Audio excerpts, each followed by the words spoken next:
আসসালামু আলাইকুম। আমি মূলত এখানে এসেছিলাম, আমি দ্বিতীয়ত এই আসনের যে ভোটার।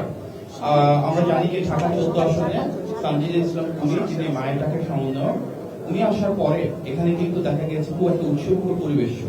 আমাদের সবার প্রত্যাশা ছিল একটা অবাধ, সুষ্ঠু এবং গ্রহণযোগ্য নির্বাচন হবে। দীর্ঘদিন পরে মানুষের ভোটের অধিকার যখন প্রতিষ্ঠিত হচ্ছে, জনগণ ওনাদের পছন্দের প্রার্থীকে ভোট দিবে। আনফরচুনেটলি একজন ভোটার হিসেবে আমি দেখেছি আগের দিন থেকে কিন্তু লেভেল প্লেইং ফিল্ডটা ছিল না। আমরা গণমাধ্যমে দেখলাম যে আগের রাতে এখানে কালো টাকা লেনদেন হয়েছে, যেটা খুব অনাকাঙ্ক্ষিত। গতকাল সকাল থেকে আমি যখন ভোট দিতে গেলাম, প্রতিটা সেন্টারে আমি দেখেছি যেখানে গেছি ধানের শীষের গণজোয়ার রয়েছে, কিন্তু তারপরে বেলা বাড়ানোর সাথে সাথে সেখানে প্রশাসনের একটা অংশের হস্তক্ষেপ ছিল। এটা একটা একপাক্ষিক আক্রমণের বিষয় ছিল।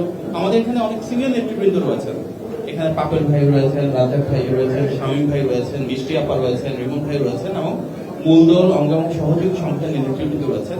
এটা অত্যন্ত পরিতাপের বিষয় যে সিনিয়র নেতৃবৃন্দের অনেকেও এখানে প্রশাসনের একাংশের যে হামলা এবং আক্রমণ সেটি শিকার হয়েছে। স্বাভাবিকভাবেই অনেক সেন্টার রয়েছে যেখানে পোলিং বুথ থেকে আমাদের পোলিং এজেন্ট ছিলই না।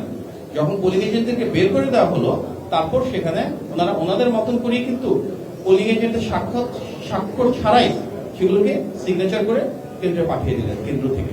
সুতরাং এর মাধ্যমে তো নির্বাচনী যে আচরণবিধি সেটা সঠিকভাবে থাকলো না এবং এর পাশাপাশি নির্বাচনী যে প্রক্রিয়া সেটা প্রশ্নবিদ্ধ হলো। আমরা বিনীত আহ্বান জানাবো ঢাকা 14 আসনের সকল ভোটারের পক্ষ থেকে যে আমরা চাই এই নির্বাচনে যেন সত্যি জনগণের যিনি পছন্দের প্রার্থী, যার জন্য ভোটের গণজোয়ার সৃষ্টি হয়েছিলেন, তার যে বিজয়টাকে ছিনিয়ে নেওয়া হয়েছে, এটা আসলে আমাদের গণ অভ্যুত্থানের বা গণতান্ত্রিক যে আকাঙ্ক্ষা সেটার সাথে সাংঘর্ষিক। আমাদের প্রত্যাশা থাকবে যেটা প্রাপ্য, যেটা সঠিক। এখানে নির্বাচনে জয় পরাজয় মূল বিষয় না, মূল বিষয়টা হচ্ছে ইনসাফের বিষয়, ন্যায় বিচারের বিষয়। আমরা সেই ন্যায় বিচারটা সবার কাছ থেকে প্রত্যাশা করছি। আপনার সবাইকে অনেক ধন্যবাদ।